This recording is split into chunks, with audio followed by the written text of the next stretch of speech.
Hello everyone and welcome back to POV Reacts. Today we're going to be doing something a little bit different from our usual videos.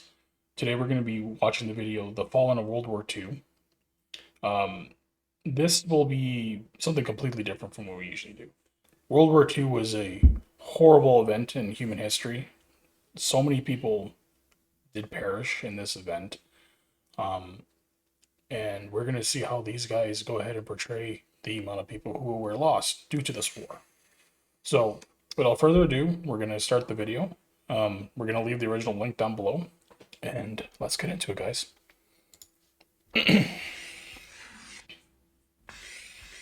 The average lifespan of an American is 80 years, and an 80-year-old today was 10 when World War II ended, 4 when it began. A soldier who saw battle would have to be in his late 80s at least today. Generals, political leaders, the decision-makers of the war, few are still with us. And over the past few decades, we've seen authors and filmmakers rush to capture stories from survivors before this connection of memory is lost.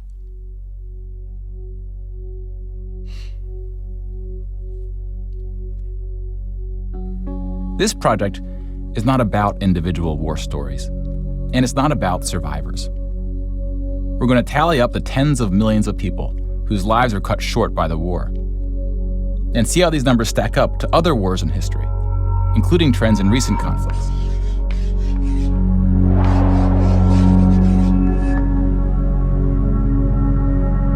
We'll be counting soldiers and civilians separately. Each of these figures represents 1,000 people who died. Civilians were of all walks of life, whereas military deaths were almost entirely men. The average age was about 23. In most battles, for every 1,000 soldiers killed, there are more than 1,000 who were injured. The word casualty can be confusing because in military speak, it often includes both deaths and injuries, and anything else that takes a soldier out of service. Here, we're just counting the deaths, and we'll begin with American soldiers.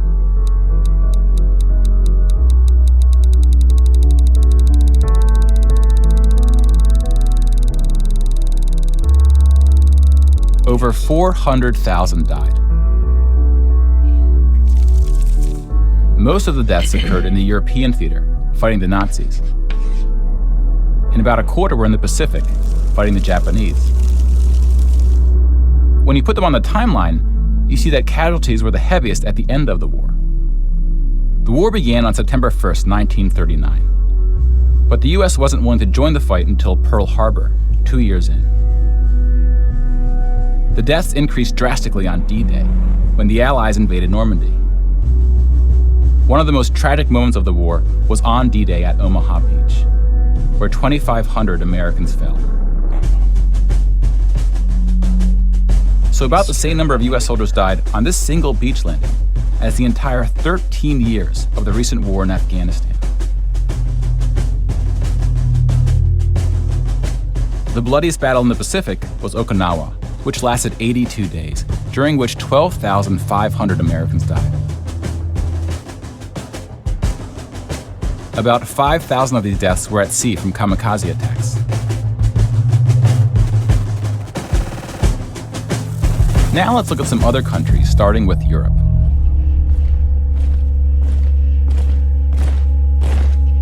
Germany started World War II when it invaded Poland. Poland ultimately lost 200,000 soldiers in the war. Most died after the invasion while the country was occupied by Germany and the Soviet Union. Germany, meanwhile, lost just 16,000 in the invasion of Poland. The Nazis went on to invade and conquer other countries, including Denmark, Belgium, the Netherlands, France, Greece, and Yugoslavia. France surrendered, but after losing 92,000 soldiers in the Battle of France. Over 200,000 ultimately fell, which includes deaths in POW camps, French colonies, and other fighting. Yugoslavia suffered almost 500,000 military deaths. The initial invasion brought relatively few casualties on both sides, but the deaths mounted under Nazi occupation due to guerrilla fighting, civil conflict, and mass executions. The Nazi invasions were swift with relatively few German losses. Even the Nazi commanders expressed surprise at their success. And then we have the United Kingdom and the United States, who were not invaded but took the fight to the Nazis. Britain lost about the same number of soldiers as the US, which includes the British colonies. Germany lost about 500,000 soldiers fighting the US and Britain in what is known as the Western Front, which took place in France and Belgium.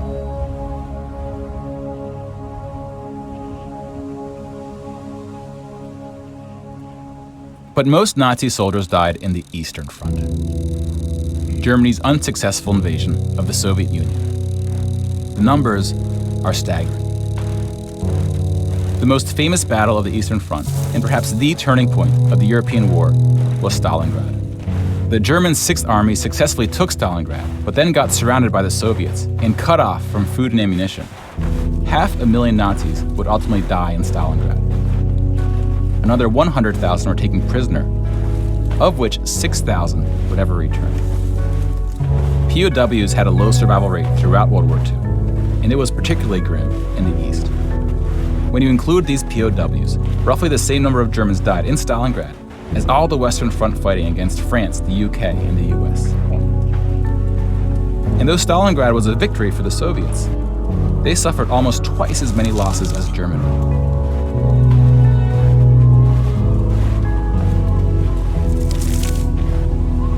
The Soviet Union would eventually defeat the once unstoppable German army, killing 2.3 million Nazi soldiers. But winning the war came at a cost. Jesus Christ.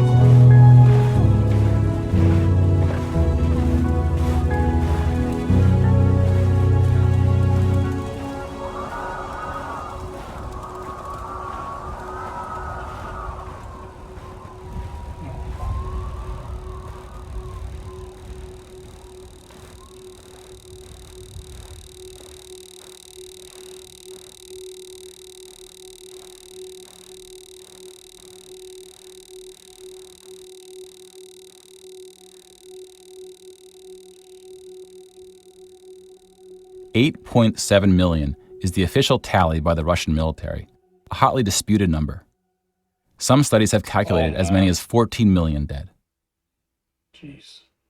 To complete the count of European military deaths, we need to add German deaths from other fronts, including the North and Africa, as well as deaths from other Axis powers allied with the Nazis, Hungary, Romania, and Italy. When you put these European military deaths on the timeline, it looks like this. You can now interact with the chart to learn more. Pause the narration if you would like more time. Wow. That sucked. And now we switch to civilian deaths in Europe.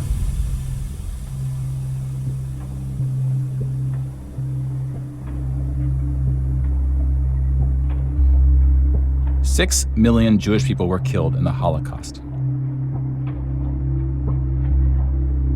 If you separate this by country, you see that about half, 2.7 million, were Polish.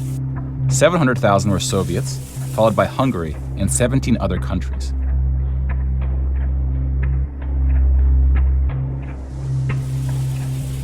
Broken down another way, about half of the 6 million were killed in the concentration camps. Over 1 million died in Auschwitz. Most were killed in the gas chambers. Others died from starvation, exhaustion, disease, and other forms of execution. The second most deadly camp was Treblinka, which was exclusively an extermination camp, set up to look like a train station. Just pure evil. Mobile killing groups killed 1.4 million Jews.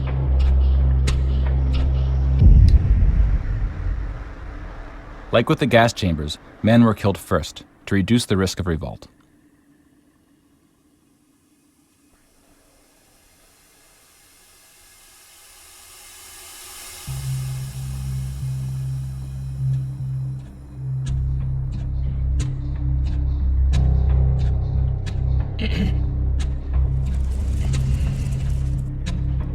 The Holocaust also includes non-Jewish deaths.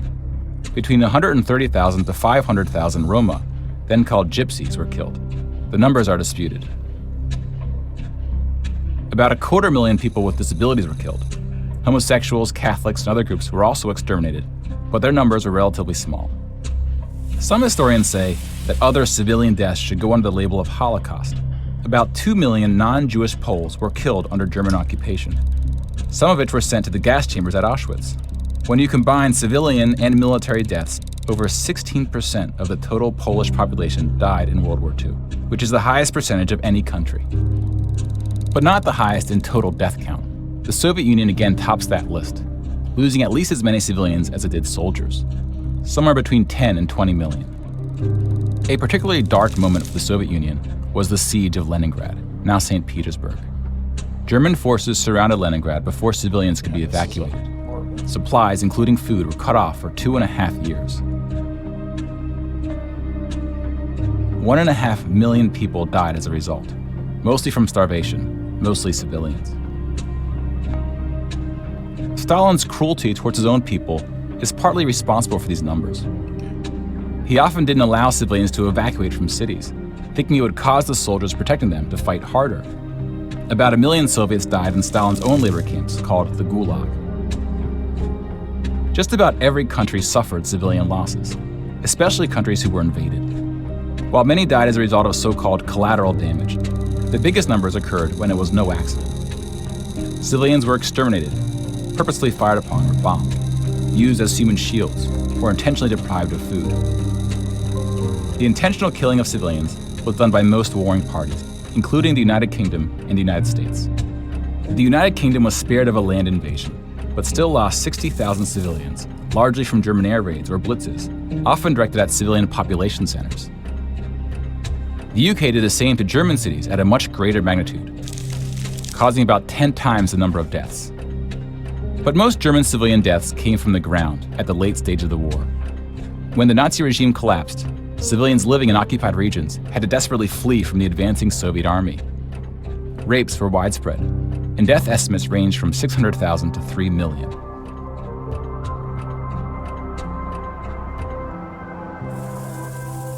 Let's step back and see where we are with the totals.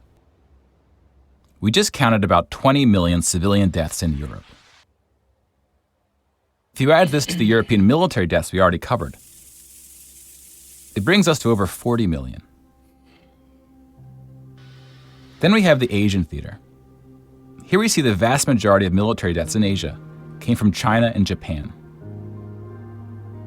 On the civilian side, about 6 million deaths from China, Indonesia, Korea, Indochina, and the Philippines can be attributed to Japanese war crimes, which are sometimes compared to the Nazi atrocities due to the sheer scale of the cruelty. China had the second highest death count after the Soviet Union.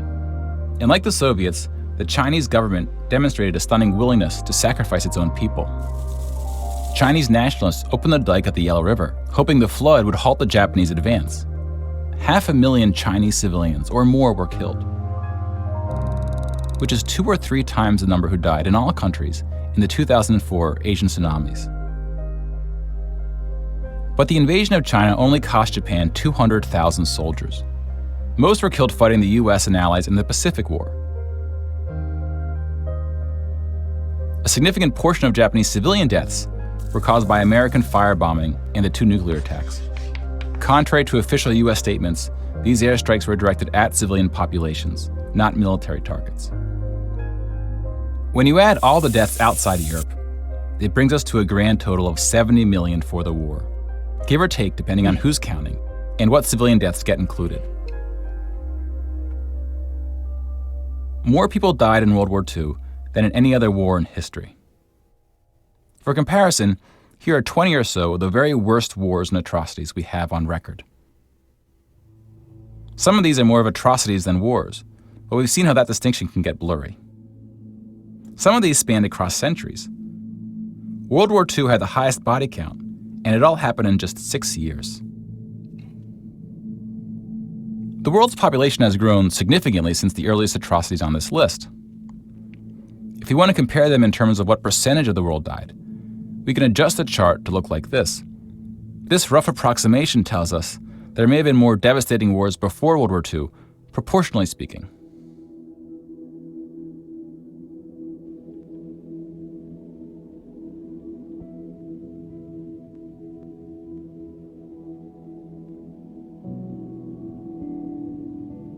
When we turn to post-war conflicts, it's hard to say anything that isn't controversial. But the data shows something quite extraordinary has been happening. In 1989, John Gaddis coined the phrase the long peace to identify the absence of conflict between the nuclear powers during the Cold War. 25 years later, the Cold War is over, and the term is still being used, although its meaning may have shifted. European countries have not fought each other, except for this 10-day war in 1956 when the Soviet Union invaded Hungary. When we look at European wars before World War II, it looks like this. They tend to be more frequent as you go back, though smaller in scale. And the largest 44 economies of the world have not battled each other since World War II. Rich countries have fought poorer countries, like the US versus Iraq. But rich countries have not fought other rich countries. Such a period of peace between the so-called great powers hasn't been seen since the Roman Empire. To many, peace is too strong of a word. Wars have occurred since World War II, and they can be grouped into these 4 categories.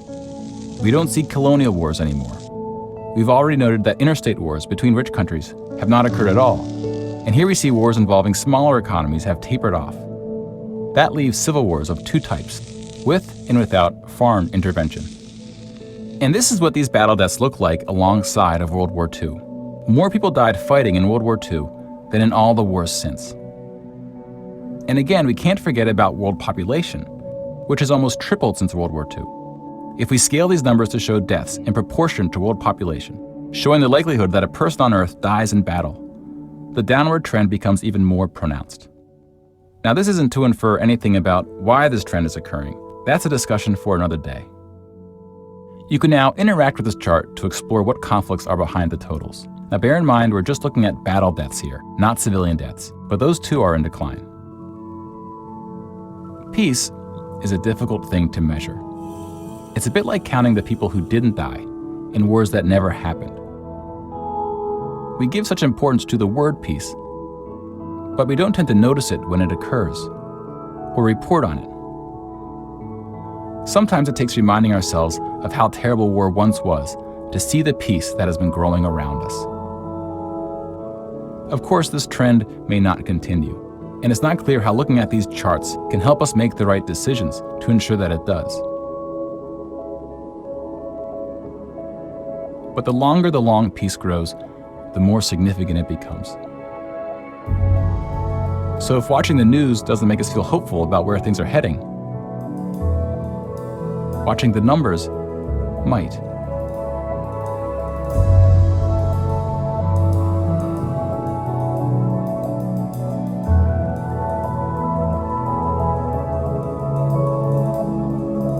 Great video. Very well done. Yeah, very well done.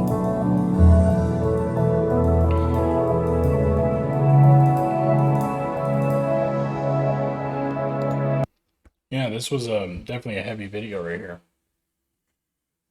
But he does make a very good point that there's been many wars or smaller conflicts that have happened since World War II, but definitely not as devastating as what happened during World War II. But to see the numbers that happened in such a short period of time, it is staggering. Regardless, at the end of the day, it comes down to like how does an individual not have enough?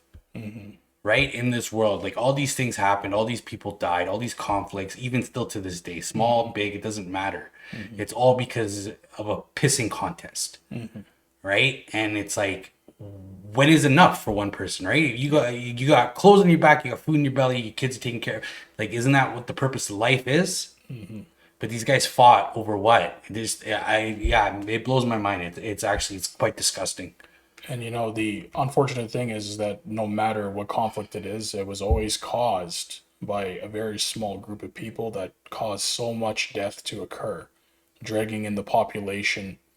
You know, even during World War II, most German soldiers were not Nazis. They were just serving their country. They were given orders to do something that most of them definitely didn't want to do. 100%. Right? And that comes from both sides of the conflict, right? You got the Soviet Union, like, you know, he touched upon it a little bit there too, where it's like they were fighting for freedom and to prevent them from being occupied as well.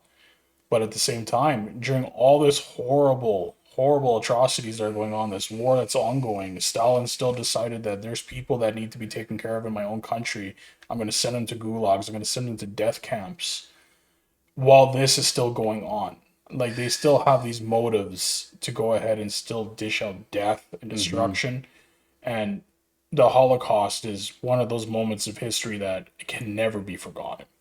Because something like that, to even think of now, you wouldn't, some people wouldn't even believe it, but when you look at what they did to just kill a certain group of people, all because a very small group of people decided that, oh, they're the problem, they have to be getting rid of. Yeah, exactly. It's gonna fix everything. It's gonna fix everything. And then they're gonna treat other people like they're, well, as the Nazis said, they would call other races subhuman, right? What happened in Poland, that's one of the best examples of just hatred for nothing. Yeah, exactly. You know, both countries are still right next to each other to this day, Poland and Germany. Probably there's not a single sour note between them since that time period, right? They live side by side, and that's how it always should have been. But to have one angry motherfucker, yeah, exactly, to influence that's what it is. Yeah. to influence so many others to go ahead and do the same too, Yeah. you know. And he did point out there was atrocities on both sides of the war. The Allies also did commit war crimes as well. It did happen, especially towards civilians, right? And it is good to see that now with technology, that is definitely in decline, where civilian casualties are not being seen as often in these conflicts. Yeah. But this was a tremendous video to see the amount of people who died. That's like 2 Canadas. Current population gone. Yeah. You know, like, yeah, that's wild. and the fact that these are estimates too. You know, Yeah, there's, exactly. You know know, for sure how many undocumented, for Yeah. sure.